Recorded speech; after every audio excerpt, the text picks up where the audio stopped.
All right, good morning, YouTube. Welcome to the Best Daily Best channel. I'm your host, Sportsman D, and we've got college football today on the Saturday. And as we're going to continue to do throughout the season, we've got all of the picks for you today on every top 25 game. So I'm not going to mess around with the games that aren't top 25. We can just absolutely get into the weeds with college football betting all day, every day. But for this purpose, to keep the video short, we're going to go top 25 picks, and let's see what we've got. Let's see if we can make some damn money. Let's go. All right. So pick number one, or game number one, rather, is the Louisiana Ragin' Cajuns against Georgia State. Now, Louisiana absolutely took the nation by storm last week and really put a whooping on Iowa State. I personally had Iowa State in that game, so it was very, very interesting to see how awful that they were made to look by Louisiana. Now, maybe that's first game jitters. You never know. Maybe it's playing in a stadium with no fans. Who knows? But the fact is, Louisiana looked really good. Now, conversely, Georgia State, they haven't played a game yet, so we don't know what they're going to look like. If we go by last season, they looked terrible. If we're going to be honest about it here, boys, they did not look good, including against teams that were in the top 25. Appalachian State, back in the top 25. Again, with college, you just can't even go by last year at all. Things change, players leave. I don't think any coaches changed between these two teams. But still, with all that said, I like Georgia State. So I do like Georgia State to cover the 15. This is not a very good team, but they're playing at home. I think Louisiana coming off that big win, I think they're going to let down a little bit. I think they win this game. I don't know that there's any question about that, but, 17 as the spread? I'm not so sure about that one. So I'm going to take them at 17. So give me the points. And let's take Georgia State plus 17. All right, moving on to game number 2, Game number 2 is going to be Cincinnati minus 37 against Austin Peay. And, I'm taking Cincinnati. So Austin Peay is incredibly overmatched anyway. They would have a difficult time against just a normal FBS team, but you're going to take a ranked Cincinnati team? I don't see it. So if you look at what happened already this year, Pittsburgh put the absolute freaking whooping on them. They didn't even score. And you look, they lost to Central Arkansas already. Austin Peay's just not a good team at all. And, when you're looking at Cincinnati, obviously they haven't played yet, but they've got some serious talent on this team, returning from last year. So I can't remember the quarterback's name, but he's a really good player. They got a bunch of skill positions. It's still, he's the coach from Ohio State. That's actually, everyone kind of gave him a bunch of shit because he looked a little bit dopey when he was on Ohio State, and he replaced, I can't remember anybody's name. He replaced a coach that had the scandal with the tattoos and everything for a season before they got Urban Meyer in there. Anyway, he wasn't particularly good on Ohio State, but he's been a standout coach for Cincinnati. And actually, I think people are realizing this actually was a good coach. He's probably just a little out of his element in Ohio State. So I'm taking Cincinnati to beat the absolute shit out of Austin Peay. I think we have another game similar to this. Maybe not 55-0. Maybe let's say 49-0. Actually, we're gonna be nice and say 49-7. 49-7. Cincinnati. All right, let's move over to game number 3. South Florida taking on Notre Dame. Now, Notre Dame is a good team. They have good players. But they're just one of these teams that just, for me, they never ever seem to look that impressive. I thought they looked terrible in that Duke game. I really did. First game of the season, who knows, but they did not look good. And for that reason, I'm taking South Florida plus 23.5. Will South Florida win this game? I don't think so. Will it be really close? I don't think so. But I also don't think it's going to be a 4-touchdown game. I think this is probably a 2-touchdown game. It's actually probably very similar to the scoreline that we saw with Duke. You know, so we're probably looking at a 27-13, excuse me, maybe 31-14, you know, but we're not going to be looking at a 24-point win. No way, no how. Back South Florida plus 23.5. I shouldn't say no way, no how, but I don't see it, guys. All right. Game number 4 that we're moving over to is going to be UCF going against Georgia Tech. Now, Georgia Tech actually played a really strong game against Florida State. Frankly, I'm not high on Florida State anyway, so the fact that Georgia Tech beat them doesn't mean a ton to me. But what does mean a lot is that you have a freshman quarterback who played decently well. I mean, Florida State's going to have a good defense, so let's be honest here. So the quarterback played decently well against Florida State. But the biggest thing is he's a freshman, and he got his first game out of the way. And so I think in this game, you know, it's going to be a toss-up game. It's going to be a really close game, probably something higher scoring than this, but something in a 3 or 4-point game. And I don't know that Georgia Tech wins it, but I think they keep it within a touchdown. So back Georgia Tech plus 7.5. All right, so now we've got the vaunted Mountaineers from Appy State against Marshall. I'm taking Marshall plus 5.5 here because you got a couple of rivals from way back in the day, from what, the old Southern Conference, I think.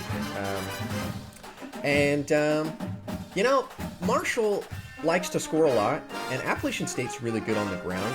So, I don't know, the over is actually an appetizing bet at this point.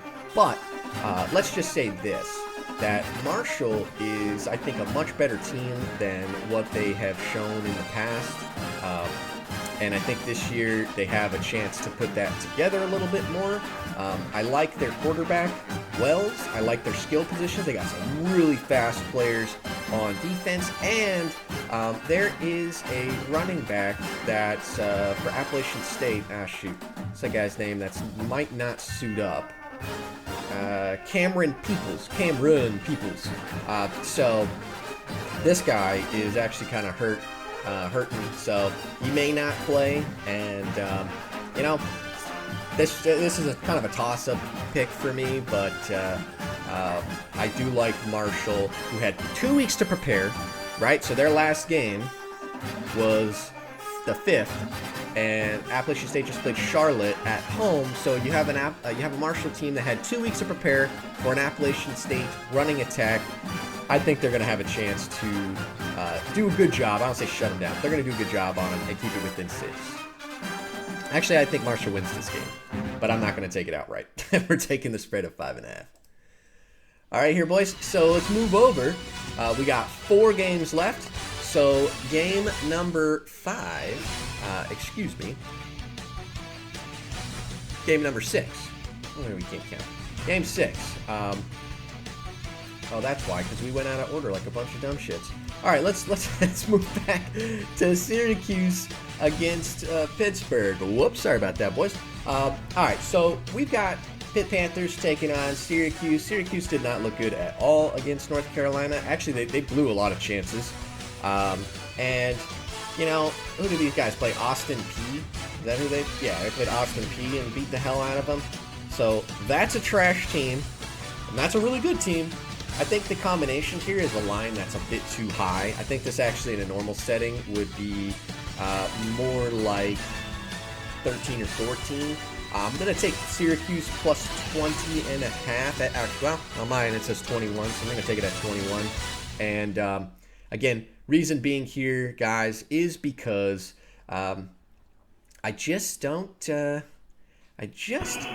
like these games where a team's coming off a big road loss, facing a team that beat the hell out of a team that is mismatched at home. So I like orange. I like the Syracuse orange plus 21. Again, I don't really think there's any way they win this game, but they're going to play them tough. And real quick, if you look to the last, let's take a look at what they've done last couple years against Pitt, and if I'm not crazy, I think they've done a good job. Yeah, so they lost by 7 in 2019. They lost in overtime in 2018. Yeah, these games are always close. Lost, or they won by 3. These games are always close between Syracuse and Pitt. Take Syracuse, the other orange team. Take Syracuse plus 21 in this game. All right, so now we're moving back to the Clemson Tigers versus the Citadel Bulldogs. Citadel's going to get destroyed. Citadel's going to get destroyed. They're going to get murdered. And I don't know that this is just maybe your cupcake game of the season. And I think Clemson puts up 60. Maybe they give up a field goal, but it's not going to be close. So take Clemson minus 48. All right? Because they're going to murder the Citadel Bulldogs. It's going to be a bloodbath. All right, and just because it seems like we're incredibly out of order with everything, let's go right back to the 9 o'clock game. So sorry about that, guys. I don't know what we're doing here. We'll be better next week. But back to the 9 a.m. games. We've got Tulsa against Oklahoma State, and Mr. Chuba Hubbard, not really thrilled with all of his politics and all the noise that he made early in the season, but Oklahoma State's a phenomenal team, and this kid is a stud. So here's the deal. You got Oklahoma State minus 23 against the Tulsa team. That's pretty good. Now, I really like the over. If you're going to make a bet here, I make the over as a bet. But I think that Oklahoma State does put them away. Let's take a look, because I think these teams play each year. So let's take a look at what they did last year. See if they did play each other. I think that they did. Yeah. And they beat them by 19. So at Tulsa. So is a home site, no, it really doesn't matter this year. Is a home site worth a couple extra points? I think it is. So, and I also think this Oklahoma State team's just better than they were last year. So Oklahoma State, a minus 23. All right. And our final pick of the day here is our final game here is Miami at Louisville. This is going to be the best game of the day. This should be a ton of fun, guys. So really, if you're going to tune into a game, I would pick this one to tune into. I got Louisville. I love this quarterback, Cunningham. Kid is a stud, man. I really like this quarterback. I really like De'Ara King too, but he didn't look that good last week, if we're going to be honest about it. And I think Louisville's a much better team, obviously, than what UAB that Miami played last week. So if we're going to be honest about it, I really think that Louisville's going to take this one. Take them minus 1.5. It's a close one. It's going to be a close one. I think it's probably a field goal game, but I think Louisville takes it. All right, boys, so those are your picks. Get those numbers or get those picks in. Let's make those bookies feel it today, and good luck. We'll see you here a little bit later for my actual best daily bets pick that are not just relegated to football. All right, guys, have a great day. Good luck, and we'll see you again tomorrow. Thanks a lot.